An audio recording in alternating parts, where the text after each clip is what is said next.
Have you ever wondered why she never texts you first, yet she never disappears either? She replies, but she won't initiate. She stays in your life, but never steps forward. For most men, that pattern feels confusing, frustrating, almost like a puzzle they can't solve. But what if her silence isn't random at all? What if it's telling you something about her mindset and something even more important about yours? The truth is, when a woman never reaches out first, she's revealing a dynamic most men completely miss. And unless you respond the right way, you'll keep chasing while she keeps drifting. Today, I'm giving you the 6 things you must do when she never takes the first step. 6 shifts that flip the power balance, expose her real intentions, and put you back in control. Before we move forward, pause for a second and be honest with yourself. How many times have you minimized your own needs just to keep a connection alive? How often have you carried the weight of the effort because it felt safer than facing the possibility that she's not equally invested? This moment right here is where you stop running from the truth and start taking ownership of how you show up in relationships. If you're ready to do that work, hit like and subscribe because this isn't just advice, it's a reset button. Now, let's talk about the first shift you need to make if you want to change this pattern for good. Number 1, stop rewarding her silence. When a woman never reaches out first, most men make the exact same mistake. They try to fill the silence for her. They assume that if they just give a little more, try a little harder, or stay consistent long enough, she'll eventually reciprocate. But what actually happens is the opposite. The more you compensate for her lack of effort, the more you signal that she doesn't need to try at all. And whether you realize it or not, you're training her, teaching her that your presence requires nothing from her. No intention, no investment, no initiation. Picture this for a moment. A man wakes up, checks his phone, and sees nothing from her. Not even a simple morning. His chest tightens a little, so he decides to start things off himself. Good morning. She responds later, dry, minimal, predictable. The next day, the same thing happens. And the day after that, before long, he has built a routine where she contributes nothing, yet she still gets the comfort of knowing he'll appear on schedule like a daily notification. She doesn't have to move toward him because she knows he'll always take the first step.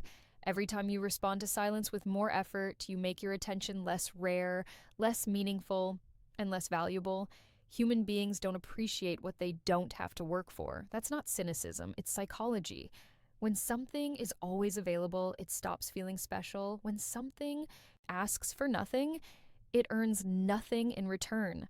This is why the first shift starts with restraint, not reaction. Don't text because the silence makes you uneasy. Don't call because you're afraid of losing connection. Don't check in just to reassure yourself that she still cares. Let the silence exist. Let the space breathe. Let her feel the absence of what she has grown used to receiving without effort. You're not punishing her. You're protecting yourself. You're preserving the value of your presence instead of handing it out like a clearance sale. Your attention is a currency. And when you spend it freely on someone who hasn't paid anything into the connection, you bankrupt its worth. Here's the truth. Most men never learn.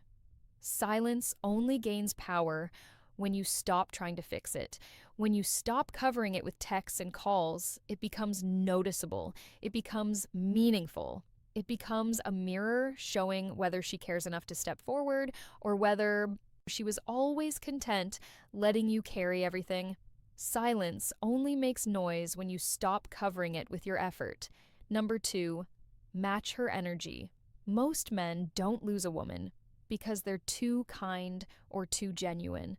They lose her because the dynamic slowly tilts out of balance, and they keep giving long after she has stopped meeting them halfway. Attraction needs reciprocity, connection needs rhythm, and when one person is sprinting while the other is barely walking, the gap doesn't stay emotional. It becomes visible. Picture this. A man sends 4 texts throughout the day. Little check-ins, updates, jokes he hopes will land. Hours pass. She might respond once, maybe twice if he's lucky. Short replies, no questions back, no effort. But instead of noticing the imbalance, he convinces himself he just needs to stay consistent, show interest, or prove he's different. So he doubles down. He thinks effort will inspire effort, but what she feels isn't inspiration. It's pressure. It's one-sided pursuit. It's the kind of energy that doesn't pull a woman closer. It makes her lean away. Overcompensation doesn't come from strength. It comes from fear. Fear of losing her, fear of being forgotten, fear that if he stops trying, she'll disappear. And that fear is exactly what turns his good intentions into neediness. Women are incredibly intuitive. They can feel when a man is pursuing from confidence and when he's pursuing from insecurity. And nothing dilutes attraction faster than a man who tries to earn what should come naturally. Think of connection like a dance. It's not about one person taking all the steps. It's about movement meeting movement. If one partner carries all the rhythm, all the coordination, all the effort, it's not a dance anymore. It's someone trying to drag another person across the floor. That's what happens when you give more than you receive. It stops being connection and it becomes emotional labor. The shift you need to make is simple but powerful. Mirror her investment. If she texts with intention, respond with the same warmth. If she calls and plans, meet her there. But if she goes quiet, you don't break the silence just to keep the illusion alive. You don't chase her shadow. You don't try to revive something she's not feeding. Matching her energy is not about being cold. It's not about playing games. It's about standing tall in your own dignity and allowing her to reveal her true interest without you carrying the entire weight. When a woman feels that balanced push and pull, something changes. If she's genuinely interested, she leans in. She starts matching you back. But if she's not, her lack of investment becomes unmistakable. And that clarity is a gift, not a loss. Matching energy isn't distance, it's dignity. Number 3, reclaim your emotional control. There's a moment almost every man knows too well.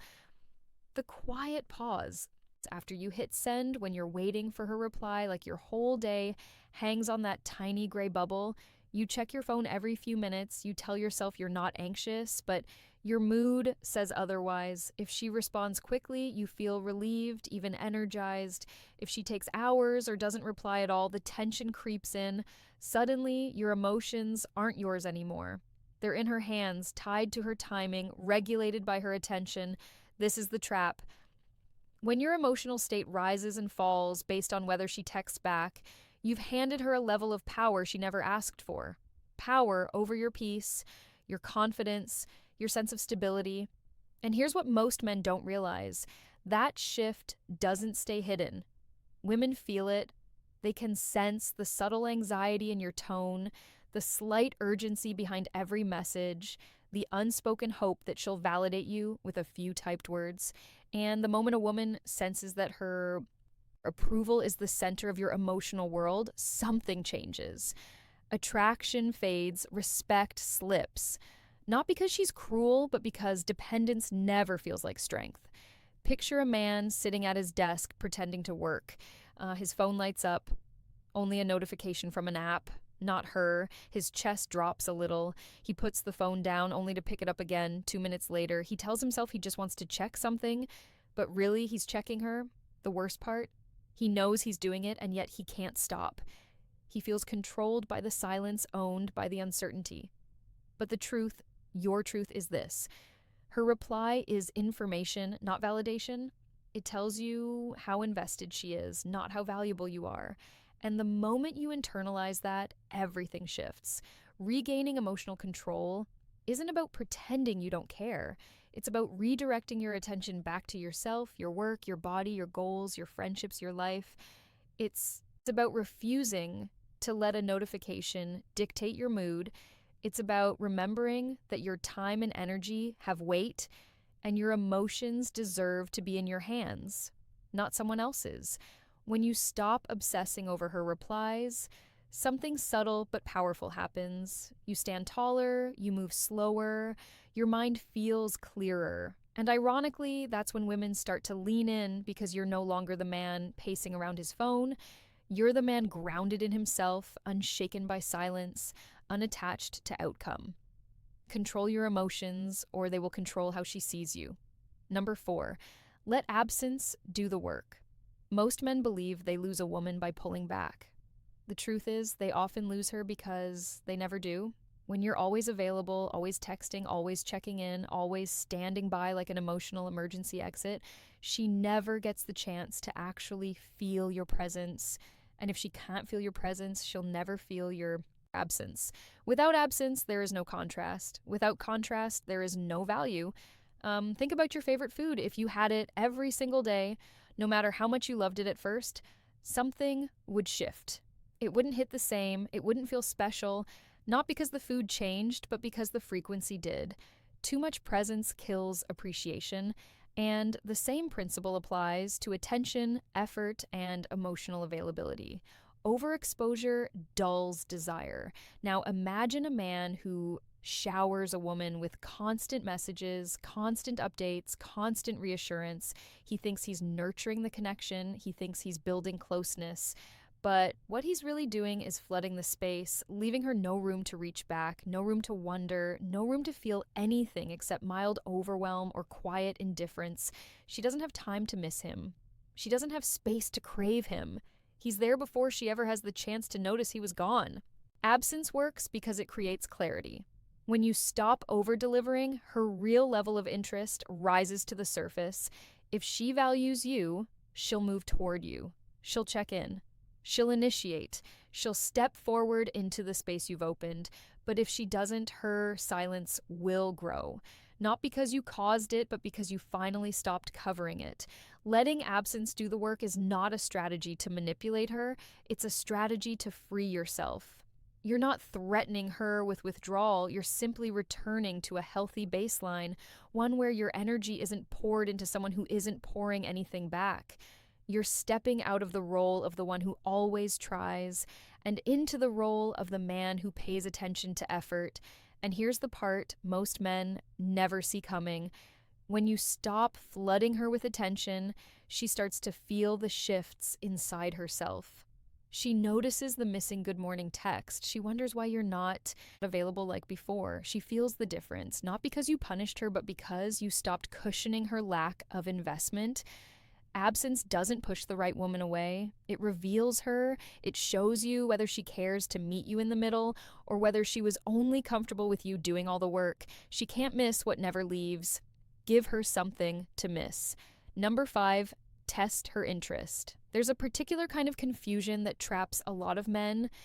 The situation where she never initiates, but she always responds.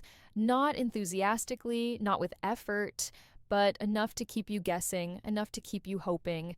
And because she doesn't fully disappear, you tell yourself there's something there. So you keep carrying the momentum. You keep being the one who reaches out first, who keeps the conversations alive, who makes the plans, and the entire time you're left wondering whether she's interested or just entertained. This is where clarity becomes essential. When someone gives mixed signals, the worst thing you can do is keep filling the gaps for them, because as long as you compensate for her low effort, you'll never know her real level of investment. She doesn't need to show it. She doesn't need to try. You've made the connection too easy to coast on. Picture a man who sends her the same good morning text every day. It's practically part of her routine. Now, some days she answers, some days she doesn't, some days she replies hours later with a short, emotionless message, and yet he keeps doing it because he's afraid that if he stops, she'll drift away. What he doesn't realize is this: if something fades the moment you stop carrying it, it was never real to begin with. Testing her interest doesn't mean playing games or manipulating her. It means creating an opportunity for her to show up. It means removing yourself just enough so you can see what happens when you're not doing all the work. Stop being the first to text. Stop being the one who always follows up. Stop being the only person investing energy into the connection. Step back, not dramatically, not with attitude, but with intention. Then observe.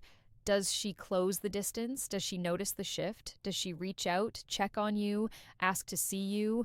Or does she let the silence sit comfortably, like it doesn't cost her anything at all? The beauty of this approach is that it exposes the truth without a single confrontation. Her actions will answer the question you keep avoiding. If she cares, she'll show it. If she doesn't, she'll stay quiet. And that silence is your clarity, not your failure. You're not losing her, you're losing the illusion that she's invested. If the connection only exists when you carry it, you're not in a relationship. Your inner performance, let her actions reveal what her words never will. Number 6, raise your standards. There comes a point where the problem is no longer her silence, her inconsistency, or her lack of effort. The problem becomes the standards you've allowed yourself to settle for. When you keep holding on to a woman who gives you nothing back, you're not acting out of love, you're acting out of fear, fear of being alone, fear of starting over, fear that this might be the best you can get.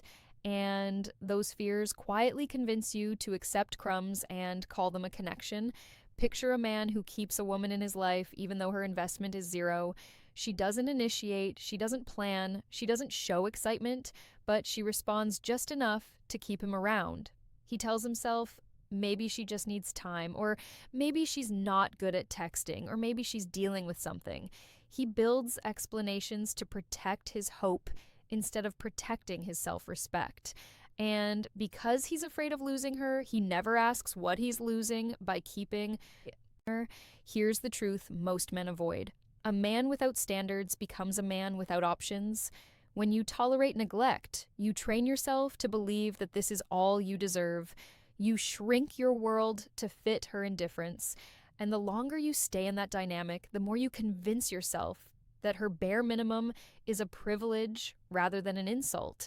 Raising your standards is not about becoming harsh or demanding. It's about becoming honest with yourself first. It's acknowledging when someone isn't meeting you halfway. It's recognizing when you're the only one investing. It's accepting when the connection is only alive because you keep giving it CPR. And instead of clinging to potential, it's choosing to value your peace more than the fantasy you're holding on to. Your standards are the filter that determines who gets access to you. When you raise them, something powerful happens. The wrong women fall away, and the right ones step forward effortlessly. Women who genuinely value you don't make you guess. They don't leave you hanging. They don't ask you to prove your worth through endless effort. They bring reciprocity naturally because they see your value immediately. Your worth isn't measured by how long you can hold on to someone. It's measured by how willing you are to walk away when you're not valued. A woman shouldn't have to be convinced to care. She shouldn't need to be chased into investing. And you shouldn't build your identity around someone who barely shows up. If she brings nothing, she gets nothing. Not out of revenge, but out of respect, self-respect. When you raise your standards, you don't lose women. You lose the wrong ones. You've just walked through a journey that most men never take because it forces you to confront the part of yourself that would rather chase silence than choose self-respect. And if you've made it to this point, understand something. You're already ahead of the version of you who used to sit by the phone waiting for a message that never came. What you've done here isn't about fixing her behavior. It's about understanding your own. You've seen what happens when you stop rewarding silence, when you match her energy instead of drowning her in yours, when you take back control of the emotions you once handed away too easily. You've seen how absence creates clarity and how testing her effort reveals the truth you've been tiptoeing around. And finally, you've seen why your standards aren't just guidelines. They're the foundation of your worth. The point of all this isn't to win a woman back. It's to win yourself back. Because the moment you stop letting someone else's inconsistency dictate your confidence, you become a different kind of man. The kind who doesn't beg for space, who doesn't audition for attention, who doesn't mistake crumbs for connection. You become the man who understands that value isn't something you chase. It's something you embody. And here's the shift that matters most. Her silence no longer threatens you. It informs you. It tells you where she stands so you can decide where you stand. You stop trying to fix what isn't broken and stop forcing what was never mutual. You stop clinging to potential and start choosing reality. And in that reality, you finally see that the right woman doesn't need to be convinced to care. She shows it naturally, consistently, willingly. You're not here to beg for space in someone's life. You're here to show up as a man who knows his worth. Her effort doesn't define your value. Your standards do. And if what you heard today made you pause, even for a second, good. That pause is growth. That pause is awareness. And that awareness is the first step toward becoming the man you were supposed to be. If you want to keep walking that path, hit subscribe. Don't miss the principles that will help you stay grounded, confident, and intentional in every connection you build. And if you've ever dealt with a woman who never reached out first, drop your story in the comments. I want to hear it.